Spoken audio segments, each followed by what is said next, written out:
Lyséa, 19 ans, décide de quitter Avebury pour retrouver la trace de ses parents disparus à l'aube de son enfance.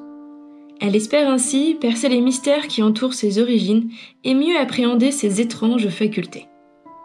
Mais quand Samuel, un garçon à la beauté surnaturelle, la sauve d'une attaque à main armée, sa quête emprunte alors un autre chemin.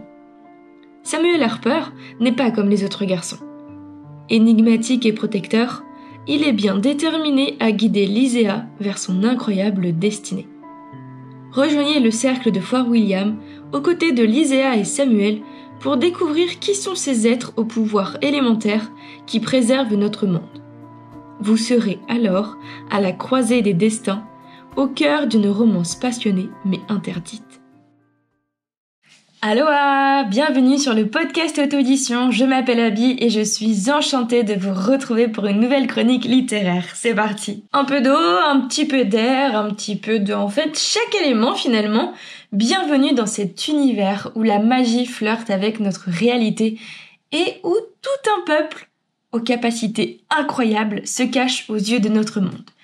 Aujourd'hui, je vais vous parler du premier tome d'un livre qui s'intitule Les Destinées de l'air et écrit par l'auteur S.J. Sam. Voyons maintenant ce qui m'a d'abord plu dans ce bouquin. D'abord, la magie n'est pas si basique que ça. En commençant la lecture, j'ai vite compris qu'on allait parler d'une forme de magie très élémentaire, donc qui repose sur les éléments eau, terre, feu et air. Mais ce n'est pas si simple. Les élémentaliens, donc autrement dit, ceux et celles qui possèdent ces capacités absolument extraordinaires, ne vont pas juste lever le petit doigt et faire apparaître une petite bulle d'eau dans les airs. Pas du tout. Quand on pénètre dans ce monde, par le biais de Lyséa, donc notre héroïne, qui a d'ailleurs un très joli prénom, je suis beaucoup trop fan de ce très joli prénom, on découvre que la pratique et la maîtrise de ces 4 éléments est beaucoup plus complexe. J'ai apprécié ça parce que ça rend son apprentissage beaucoup plus difficile et selon moi beaucoup plus crédible à mes yeux. D'ailleurs, on voit bien que Lyséa, qui se découvre quelques facultés absolument incroyables, je ne spoile rien, c'est dans le résumé, va avoir des difficultés à propos de l'apprentissage et de la maîtrise de ses facultés en question,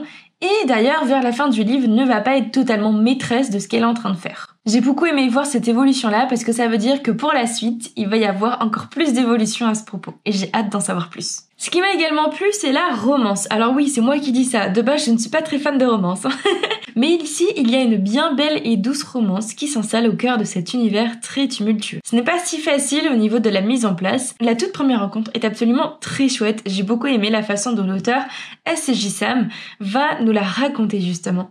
J'ai adoré le fait que les protagonistes vont voir leurs sentiments prendre un peu de temps à s'installer et à se développer.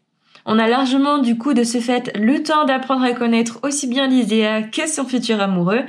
Et moi qui ne suis vraiment pas fan de romance, ici je l'ai vraiment apprécié par le fait que cette relation entre ces deux êtres n'est pas si simple et va au-delà finalement de leur connexion, de leur lien.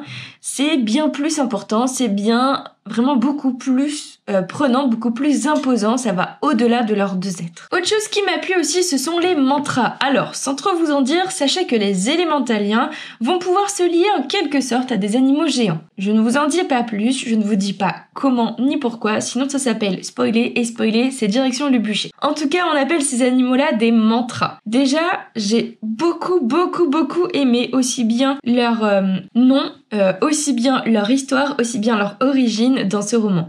Je les trouve absolument fascinants et j'ai été conquise en fait tout simplement par leur existence dans l'univers. Du coup, je pense soudoyer l'auteur pour avoir le secret pour en avoir un moi aussi.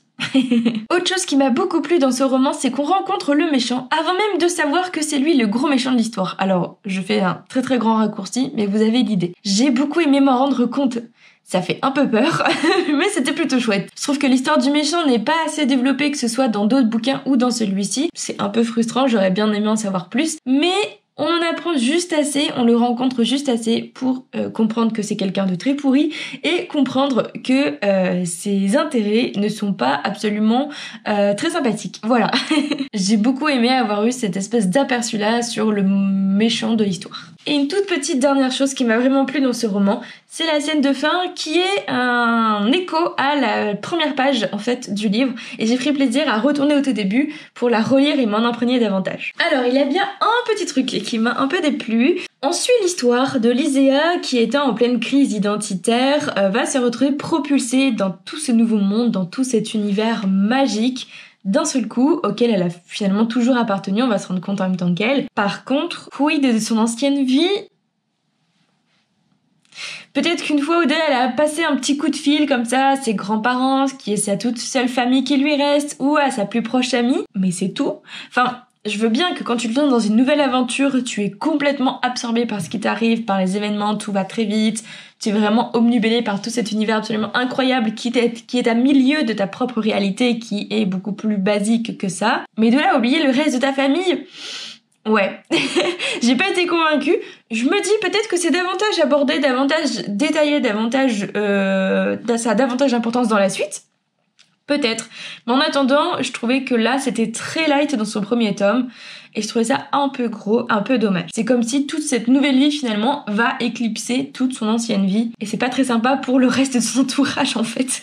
Si vous aussi vous souhaitez découvrir Les Destinées de l'air écrit par S.J. Sam, je vous laisse cliquer sur le lien en description. Je vous remercie pour votre écoute et je vous donne rendez-vous la semaine prochaine à midi pour un nouveau retour de lecture. C'était Abby pour le podcast Auto-Édition. Salut!